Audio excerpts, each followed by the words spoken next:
Welcome to Grow with Biology. Today we'll deal with standard deviation in continuous series. Now, in the previous presentations, we have seen that there were two methods. We will focus on both the methods, method 1 and method 2. First, we will deal with method 1. Now, method 1 has a formula of S equal to under root of sigma fm square minus sigma fm whole square divided by sigma f whole divided by sigma f. Now we'll look at the question. The question is x and f. X has a continuous series 15 to 17, 18 to 20, likewise till 42 to 44, and each frequency has each class intervals has an individual frequency. Now for this, we first note down the question in this column form, x and f. Now we look at the formula. When you look at the formula, you find a term m. M is the midpoint. We know how to take out the midpoints. We have to sum up the lower and the upper limits of each class and then divided it by 2.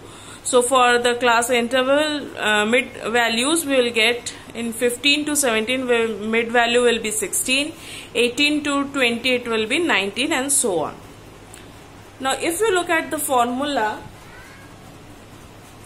it is sigma fm square. This is what we have taken out m, then we need m square. So the next column will be of m square, means 16 into 16, 256, 19 into 19, 361. Now once we have completed up with the m square, then we need to find fm square. So the next column will be fm square. F is the frequency.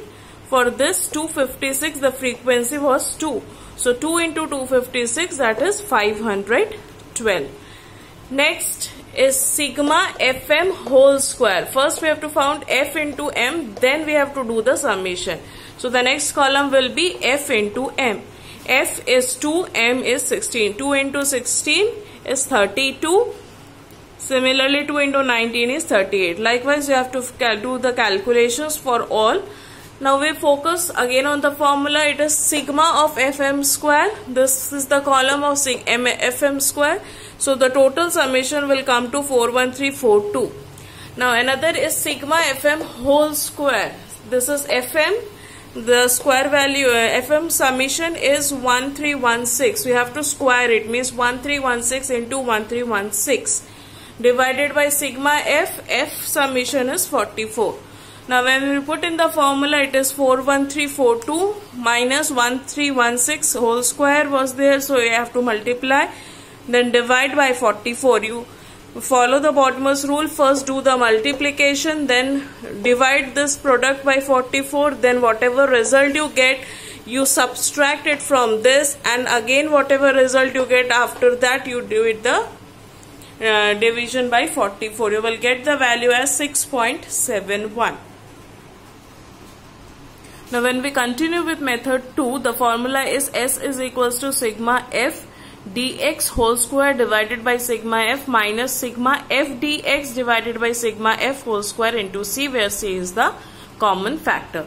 So again we start with x and f. As in the question, same questions we are dealing with.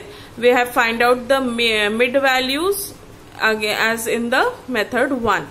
Now first what we need is dx. Now what is the formula of dx? Dx is m minus a divided by 3, where a is the assumed mean. In this question we have taken an assumed mean of 31, which we can find out by when we find the frequencies mean in a continuous series. Same formula we can take it out.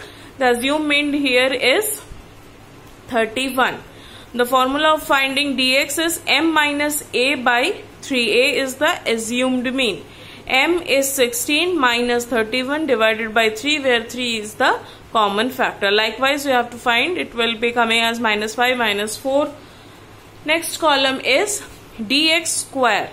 Means minus 5 into minus 5, that is 25, minus 4 into minus 4, that is come to a 16. Then next column, f dx square. F is the frequency which we have, that is 2 in the first class interval. 2 into 25, 50. 2 into 16, 32. Next column is f dx. F is 2, dx was minus 5, so it comes to minus 10. In the second intervals, it was 2 into minus 4, which comes to minus 8. Now what all we required is f dx whole square and sigma f dx. F dx whole square. We needed this value f dx whole square, the summation of this, which comes to 226, and the summation of f dx, it comes to minus 16. Now we put it in the formula. It is 226 divided by 44 minus 16 into 16. Remember, it is whole square, sigma f dx by sigma f whole square. So we have to square it. So minus 16 into minus 16 divided by 44 into 44 into 3, where 3 is the common factor. Again, if you solve it and then find the square root, it comes to 6.71. Hope it will be helpful to you. Thank you.